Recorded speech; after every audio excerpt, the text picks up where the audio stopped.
మనం ఒకటి అనుభవించాలి ఏదైనా సరే. ఈ గ్రూప్ కర్మ మనం ఏదైనా సరే ఒక అనుభవంలోకి రావాలంటే సృష్టిలో ఇంకో వ్యక్తి ద్వారానే మాత్రమే జరుగుతుంది. ఇంకో వ్యక్తి ద్వారా జరుగుతుంది. ఇంకో వ్యక్తి లేకుండా కర్మ జరగదు. సో ఒక కుటుంబంలో తల్లిదండ్రులు ఉంటారు, భార్యాభర్తలు ఉంటారు, పిల్లలు ఉంటారు. వీళ్ళంతా గ్రూప్ లింక్ అయి ఉంటారు. ఇప్పుడు ఇంటి యజమాని చేసిన కర్మకు పిల్లలు కూడా బాధ్యులు అవుతారు. మరి తప్పు కదా అని నాకు అనిపించేది. సో ఈ స్టోరీ అర్థమైనప్పుడు నాకు ఇంకొక స్టోరీ దొరికింది, సూపర్ స్టోరీ దొరికింది. ఆ స్టోరీ కూడా చెప్పిన. ఆ స్టోరీ ఏంటంటే ఒక నాస్తికుడు ఒక గురువు దగ్గరికి పోతాడు. ఆయన కర్మ లేదు ఏంటంటే నా జీవితం కర్మ ఎంత డిసైడ్ అవుతుందని అనుకుంటుంది. పోయినప్పుడు ఈరోజు రాత్రి నీ జీవితంలో బలవంతంగా అన్నం తినేపించే టైం వచ్చింది అని చెప్తాడు.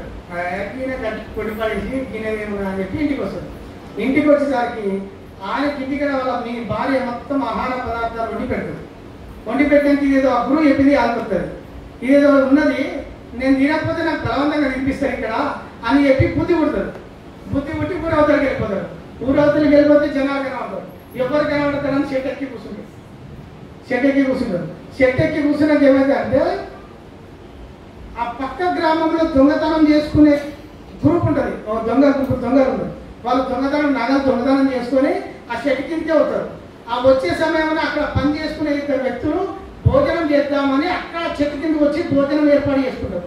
సరిగ్గా భోజనం ఏర్పాటు చేసుకున్న సమయంలో ఒక క్రూర జంతువు వచ్చి సముద్రంలో కాస్తారు. అరిచినప్పుడు వీళ్ళు ఆహారం వదిలిపెట్టి వెళ్ళిపోతారు. సో వాళ్ళు వచ్చారు, వీళ్ళు ఉన్నారు, ఆ క్రూర జంతువు. ఇది బాగా మీరు అర్థం చేసుకోండి. ఈ స్టోరీలో చాలా రహస్యం ఉంటుంది. సో ఈ దొంగల కాగానే ఒక దొంగకి ఏం బుద్ధి ఉంటుంది అంటే మంచి అన్నం కనబడుతుంది, ఆహార పదార్థాలు తినబుద్ధి అవుతుంది. సో ఇదంతా తిందామని ఒక దొంగ అంటాడు. ఇంకో దొంగ ఏమంటాడంటే గేమ్ ఆడుతుంది ఇంకా చూడండి కర్మ ఎంత ఆడుతుందో. ఇంకో దొంగకి ఇంకో బుద్ధి పుడుతుంది. మన కోసం ఎవరో విషయం పెట్టిరు, మనం చచ్చిపోతే ఈ బంగారాన్ని ఎత్తుకుపోదాం అనుకుంటారు, ఎవరో ఫాలో అవుతున్నారు ఇంకో దొంగ అంటాడు. మూడో వ్యక్తి గమనిస్తాడు కదా, గమనించినప్పుడు ఈ వ్యక్తికి పైన ఉన్నాడు కనబడతాడు. పైన ఉన్నాడు కనబడేటప్పుడు చూసినప్పుడు ఆ కిందికి తీస్తాడు. దించి అన్నం నువ్వే పెట్టాం కదా, మేము చచ్చిపోతే నగ తీసుకోవాలని అనుకుంటుందా అంటాడు. అలాగనే లేదు నేను పెట్టలేదు, నాకు సంబంధం లేదా అంటాడు. మనకు సంబంధం లేకపోతే నువ్వు తిను అంటాడు. లేదు నేను తినా నాకు సంబంధం కాదు, నువ్వు పెట్టి నాకు తెలియదు అంటాడు. సో వీళ్ళకి నిజంగానే డబ్బు. అప్పుడు ఏం చెప్తారు, ఇద్దరు బలవంతంగా చెట్టు కట్టేసి ఇద్దరు బలంగా నొట్టేస్తారు. అర్థమైంది సార్, కర్మ తప్పించుకున్నాడా? సో సినిమా అర్థమైపోయింది. ఇది సినిమా ఏంటో మీకు ఇందరే అర్థమైంది. సో ఇప్పుడు ఆయన కర్మ అనుభవించారు బలవంతంగా, అన్నం తినే కర్మ అనుభవించారు బలవంతంగా. మరి అన్నం తినడానికి ఎంతమంది వ్యక్తులు కలిసి వచ్చింది ఇక్కడ? ముగ్గురు కాదు మేడం, వాళ్ళ భార్య. ఇంటికాడ వాళ్ళ భార్య ఆల్రెడీ రెడీ చేసి పెట్టింది. అక్కడ తెలియకుండా ఆమె కూడా కారణమైంది. ఇక్కడ వాళ్ళ భార్య అంటే బుద్ధి ఎట్లా తీసుకుపోతుంది చూడండి. ఇంకో భార్య తెలియకుండానే ఇవన్నీ చేసింది. ఆడిపోయినాక ఇంక చెట్టు ఎక్క బుద్ధి అయింది. అక్కడ పోయినాక ఇద్దరు పనోళ్ళు ఉన్నారు. పనోళ్ళు రాగానే వాళ్ళు తిందామని వాళ్ళ భార్యను వండి పెట్టింది తెచ్చుకున్నారు. తిందామని రెడీ చేసుకున్నారు. రెడీ చేసుకున్నాక ఆ తిన్నది కూడా వాళ్ళకి భాగ్యం లేదు. తిందామన్న వాళ్ళు తెచ్చుకున్నారు అన్నము. మళ్ళీ క్రూర జంతువు కూడా కారణమైంది, దొంగలు కారణమైంది. ఒక్క కార్యానికి ఎంతమంది ఉన్నారు ఇక్కడ? ఎన్నో కుటుంబాలు ఉన్నాయి. ఇవన్నీ ఇంటర్లింక్. మన జీవితంలో కూడా ఇప్పుడు నేను వచ్చిన ఇదంతా వింటున్నారు, మీరందరూ ఇంటర్లింక్ అయ్యారు. ప్రతి జీవితానికి కర్మకు 3 విధాలుగా సృష్టించబడుతుంది. సో వ్యక్తికి ఇండివిజువల్ కర్మ ఉంటుంది, కుటుంబ కర్మ ఉంటుంది, గ్రూప్లో ఉంటాడు అంటే సొసైటీలో ఉంటాడు. ఇప్పుడు నేను నా వ్యక్తిగత కర్మకు లింక్ అయి ఉన్నా, నాకు వచ్చిన ఆదాయానికి మా భార్య కుటుంబము లింక్ అయి ఉన్నది. ఇప్పుడు ఈ ఉండడం వల్ల గ్రూప్ కర్మ లింక్ అయి ఉందా లేదా? ఎన్ని కర్మలకు లింక్ అయి ఉన్నాం మనం? 3 కర్మలకు లింక్ అయి ఉన్నాం. ఎన్ని కర్మలు సృష్టిస్తున్నాం? ఎట్ ఏ టైం 3 కర్మల ఫలితాలు సృష్టిస్తున్నాం. ఇవంతా గ్రూప్ అంటే ఇది చాలా అండర్స్టాండింగ్ చేసుకుంటే మనకు ధ్యానం వల్ల ఎరుక వస్తుంది. ఎరుక వల్ల మనం ఏ కర్మ చేయాలో ఒక అండర్స్టాండింగ్ వస్తుంది. లేకపోతే ప్రపంచంలో కొట్టుకుపోతాం. మీకు కర్మ చేసేది తెలియదు, ఆ ఏ కర్మ ఎత్తుండో తెలియదు, ఆ కర్మ ఫలం అంటుకుంటుంది. ఆ కర్మ ఫలం వచ్చినప్పుడు ఆ బ్యాడ్ జోన్లో ఉన్నారు, ఆ బ్యాడ్ వ్యక్తులు ఎంటర్ అవుతారు మొత్తం. చిట్టి వేసినప్పుడు మీకు బుద్ధి పుడుతుంది. ఏమో 5 లక్షలు చిట్టి ఎలా ఉంటుంది, కష్టపడి సంపాదించడం నెలకు 5 లక్షలు, నెలకు 5,000, నెలకు 5,000 వేస్తాడు. నాకు ఈ మధ్యలో చాలా మంది వచ్చారు. ఒక టీచర్, గవర్నమెంట్ టీచర్ 1,50,000 జీతం. ఆయన ఏంటి అంటే మంచి మంచి మంచి టీచర్, గవర్నమెంట్ ప్రిన్సిపల్, అందరికీ బోధించే విద్యా వ్యవస్థలో కూడా సార్. ఆయన ఏం చేసిండంటే చిట్టీలు వేసిండు. మంచివాడు మళ్ళా ఏం చేసిండంటే చిట్టీలు వేయడము, అందరితో వేయించుకోవడము. ఈయన చిట్టీలు ఏజెంట్గా మారి ఆ చిట్టీలు వేయడం వల్ల ఏం చేసిందంటే ఈయనకున్న గుణానికి కట్టడంలో డబ్బులు కూడా ఈయన జీతం రాగానే కలిపి ఇవ్వడము, వాళ్ళు డబ్బులు ఎంత ముందు ఇస్తే తీసుకోవడము, వీళ్ళని గట్టిగా నిలదీయకపోవడము. ఇట్లా ఒక 5-6 సంవత్సరాలు ఇక్కపోయింది. తీరా వెనకాల చూస్తే జీతం పోయింది, 2 కోట్ల పోయింది. చూసా కర్మ ఎన్నేళ్ళు నడిపించింది. ఆ కర్మ పూర్తి అంత వరకు వ్యక్తి బయటికి రాడమ్మా, అలానే ఉంటాడు, ఆ గ్రూప్లో ఉంటాడు. రానిది సేమ్ వీళ్ళు ఎవరైతే మోసం చేయాల్సిన అంటే ఆ జోన్లో అనుభవించే కర్మ ఆ వ్యక్తులే ఉంటారు, వేరే వ్యక్తులు రారు. మనం పోం వాళ్ళ దగ్గరికి, మనం చిట్టీలేమని మనల్ని అడగడు, మనం వాళ్ళ దగ్గరికి పోం. సో ఎవరైతే మోసం చేసే గుణమున్న వాళ్ళు ఆ గుణమున్న వ్యక్తులే ఆ ఇంటర్లింక్ అయి వాళ్ళతోటి ఆ కర్మ చేపిస్తుంది. చాలా జాగ్రత్తగా కర్మ చేయాలంటే ధ్యానం చేయాలి. ధ్యానం చేయకపోతే మనకి ఏమి రాదు. నాకు అర్థమైంది. అంతకుముందుకు నేను అన్ని ఎక్కడెక్కడ తిరిగినా. మీకు ధ్యానం యొక్క రహస్యం చెప్తే ఈరోజు ధ్యానం యొక్క విశిష్టత ఏంటంటే, ఒక స్కూల్లో ఎవరు నడిపిస్తారు కదా, విద్యా వ్యవస్థ స్కూల్ ఉంటుంది, మనం అందరం చదువుకున్నాం కదా. స్కూల్లో ఎవరు నడిపిస్తారు? హెడ్ మాస్టర్ అని అనుకుంటాం మనం, మేడం చెప్పట్లు. కానీ హెచ్ఎం నడిపేయడమ్మా. హెచ్ఎం జస్ట్ డ్యూటీలో ఉంటాడు. వెనకాల ఒక టైం టేబుల్ ఉంటుంది. సారు రాగానే ప్రిన్సిపల్ ఏం చెప్పడు. ఏ సారు తెలుగు టీచరు తెలుగు పీరియడ్కి వెళ్తాడు, ఇంగ్లీష్ టీచర్ ఇంగ్లీష్ పీరియడ్కి వెళ్తాడు. కానీ టైం టేబుల్ అనే విషయమే మర్చిపోయారు వారు. వీళ్ళు వచ్చిన ఆ టైంకు గుర్తొస్తుంది, కానీ వెనకాల టైం టేబుల్ ఉన్న విషయం మర్చిపోయారు. టైం టేబుల్ లేకపోతే ఆ స్కూల్ ఎట్లుంటామో, ఏ సార్ ఎటు పోతాడో తెలియదు, ప్రిన్సిపాల్కి ఎవరిని ఏ క్లాస్లో పంపడో తెలియదు. అంత గందరగోళంగా ఉంటుందా లేదా? సో టైం టేబుల్ లేకపోతే స్కూల్ ఎట్లుంటుందో, మన జీవితంలో ధ్యానం లేకపోతే అంత గందరగోళంగా ఉంటుంది.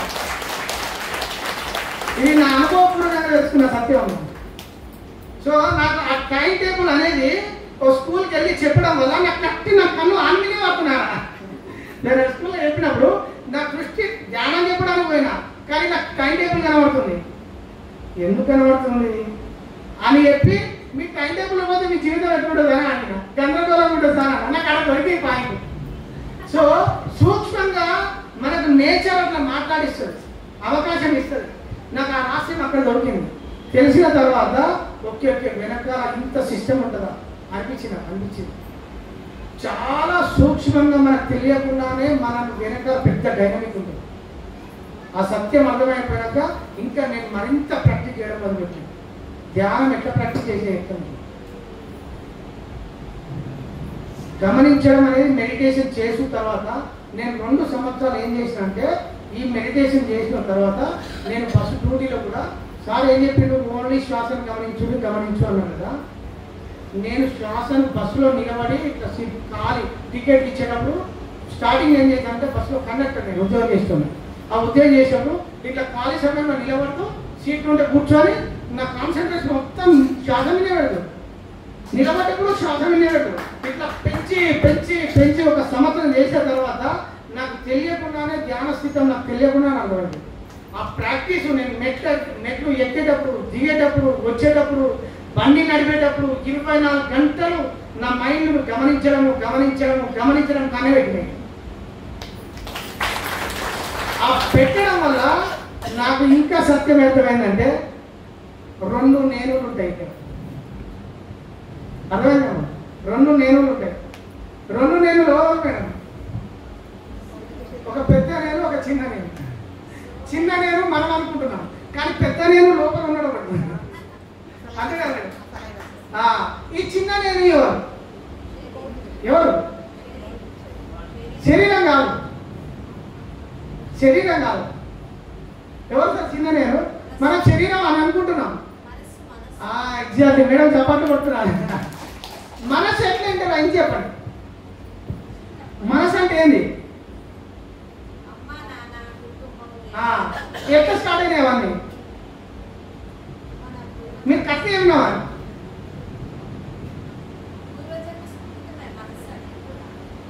అది అది తర్వాత ఫస్ట్ మన భౌతికంగా అర్థం కావాలి. మనసు అంటే ఆలోచన సమూహం. కానీ ఇది ఎట్లా స్టార్ట్ అయిందో చెప్తాం. సార్ మనము తల్లి గర్భంలో నుంచి భూమి మీదకి వచ్చినాం. తల్లి గర్భంలో నుంచి వచ్చినప్పుడు ఒక 20 రోజుల తర్వాత పేరు పెట్టింది. అంత ముందుకు బేబీ ఉన్నది కదా, బేబీ 20 రోజుల పాటు ఉన్నది. పుట్టిన తర్వాత బేబీ ఉన్నది, చైతన్యం ఉన్నది. కానీ తనెవరో తనకు తెలియదు, తెలుసా? కానీ ఉన్నదా లేదా? ఉన్న తర్వాత ఒక ఐడెంటిఫికేషన్ కావాలి. ఆ 20 రోజుల ముందు ఐడెంటిఫికేషన్ ఏంటి అంటే పలానా వాళ్ళకి మనమరాలు పుట్టింది, పలానా దంపతులకు కూతురు పుట్టింది అని అనుకున్నాం. ఇది ఎక్కడి నుంచి వచ్చింది?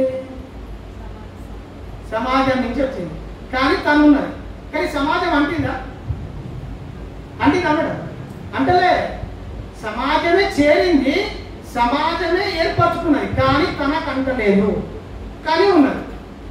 సో ఎప్పుడైతే 20 రోజుల తర్వాత 21 డేస్కు మనకు ఒక పేరు పెడతాం. పేరు ఎక్కడి నుంచి వచ్చింది మేడం? సమాజం నుంచే. మళ్ళీ ప్రపంచం నుంచి ఎక్కి ఒక ఐడెంటిఫికేషన్, ఒక పేరు ఇచ్చినాము. అది ఎక్కడి నుంచి? సమాజం నుంచే వచ్చింది. కానీ తను మాత్రమే ఉన్నది, అది కూడా సమాజం నుంచే వచ్చింది. ఎప్పుడైతే తల్లిని చూడడం మొదలుపెట్టిందో, తన ఆలన పాలన చూడడం మొదలుపెట్టిందో, అక్కడ ఒకటి పుట్టింది.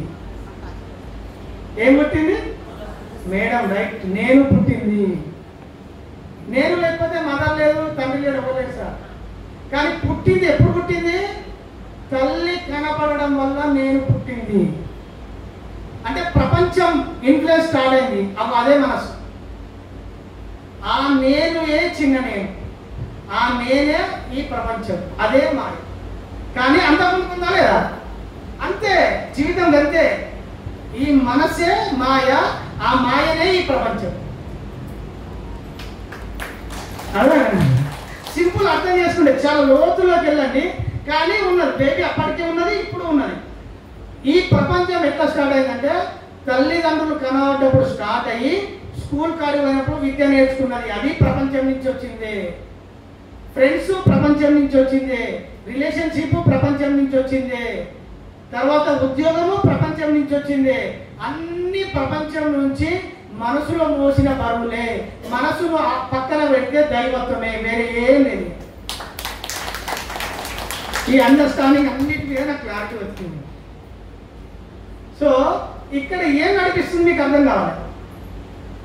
ఏం నడిపిస్తుందా? మన జీవితాన్ని ఎవరు నడిపిస్తుంది మేడం?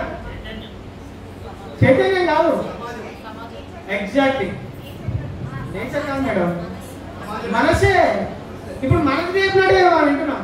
అవులో ఆధ్యాత్మిక వ్యక్తులు, మన అటువంటి పిరమిడ్ పత్రిసార్ పుణ్యం అని కొంచెం బయటపడ్డాం, ఇంకా మొత్తం బయటపడలేదు. ఇప్పుడు మైండ్ చెప్పినట్టు కదా మీరు వినేది. ఇప్పుడు మైండ్ చెప్తేనే ఇక్కడికి వచ్చేది.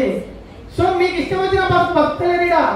మొత్తం సమాజం ఇన్ఫ్లుయెన్స్ అంతా, ఇన్ఫర్మేషన్ అంతా మన మైండ్ పెట్టుకొని మనకు పెళ్లి చేయడం కానీ, పిల్లలు పుట్టడం కానీ, పేర్లు పెట్టడం కానీ, ఇప్పుడు ఎక్కడికి పోవడం కానీ, ఎవ్రీథింగ్ సమాజం నుంచి ఇన్ఫర్మేషన్ తీసుకొని మన మైండ్లో స్టోరేజ్ చేసుకున్నాం. డిమార్ట్ పోతే మొత్తం స్టోరేజ్ కనబడుతుంది, వాడే నడిపిస్తుంది. మనం ఎక్కడికి పోయినా సమాజమే నడిపిస్తుంది, మనకి ఇష్టం వచ్చినట్టు నడుపుతున్నారు. సో ఈ అండర్స్టాండింగ్ అంతా చేరిన తర్వాత అన్ని దరిద్రాలకు మనసే కారణము, అన్నింటి సృష్టికి మనసే కారణం అర్థమైంది. మళ్ళీ మనసు లేకపోతే మళ్ళీ ఏం సృష్టించదమ్మా? మనం ఏదైనా సృష్టించాలన్నా మనసే కావాలి ఇక్కడ, అంతే కదా. మనసు లేకపోతే సృష్టి జరగదు. ఓన్లీ బాడీ ఉంటుంది, సోల్ ఉంటుంది. ఈ సృష్టి జరగాలి కదా. సృష్టి జరగాలంటే మనసు ఉండాలి.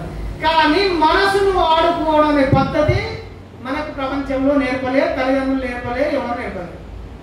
దట్స్ పిఎస్ఎస్ అని నేర్పిందా. సో మనసును ఎలా ఉపయోగించడం నేర్పినప్పుడు నాకు బాగా ధ్యానం పెరిగినాక నాకు ఏమర్థమైంది అంటే, ఇప్పుడు నేను ఇక కుర్చీలో కూర్చున్నా, ఇప్పుడు నా బాడీ, నా శరీరం, మీకు ఎగ్జాంపుల్ చెప్తాను, అర్థమైంది కదా. నేను కూర్చున్న బాడీ ఈ చైర్లో కూర్చున్నా, కూర్చున్న తర్వాత నేను చైర్లోకి వెళ్ళి లేచిపోయినా. చైర్కు నాకు ఏమైనా సంబంధం ఉందా మేడం? నేను హైదరాబాద్ నుంచి కార్లో వచ్చిన, కార్లు అక్కడ పెట్టిన, కార్కు నాకు ఏమైనా సంబంధం ఉందా? నా బాడీకి ఏం సంబంధం లేదు కదా. నేను బయట హోటల్లో టిఫిన్ చేసి అనుకున్నా, టిఫిన్కు అక్కడ ఉన్నంత వరకే నా సంబంధం, ఇప్పుడు నాకు ఏమైనా సంబంధం ఉందా?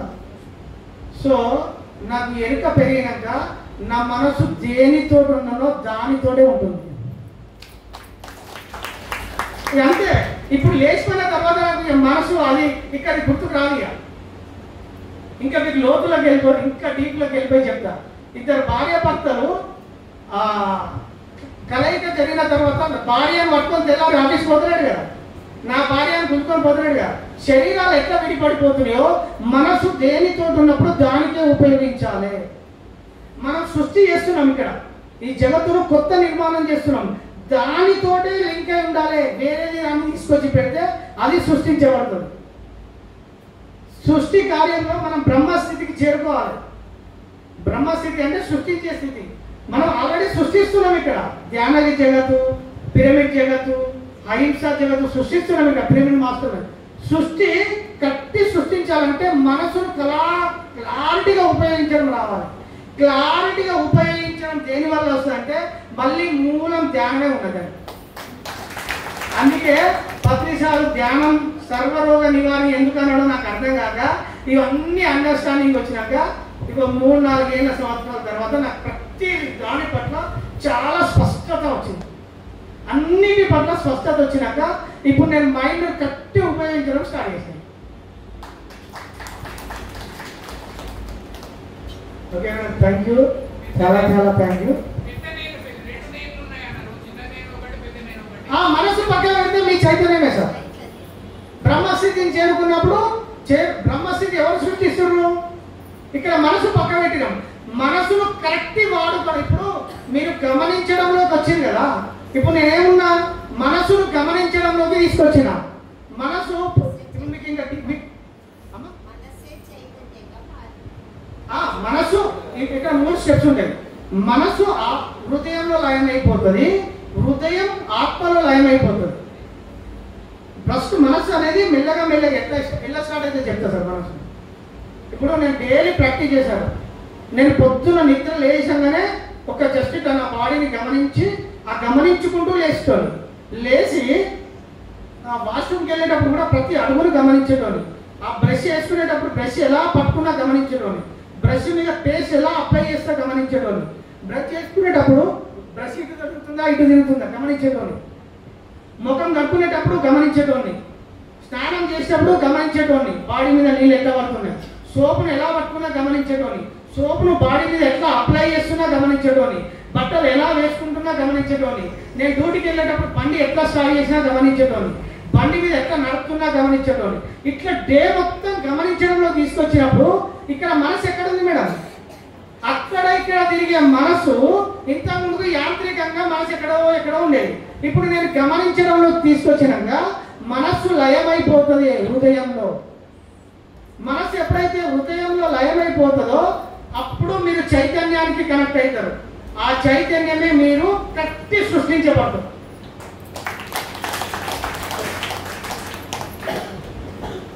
ఇది ప్రాక్టీస్ చేయండి.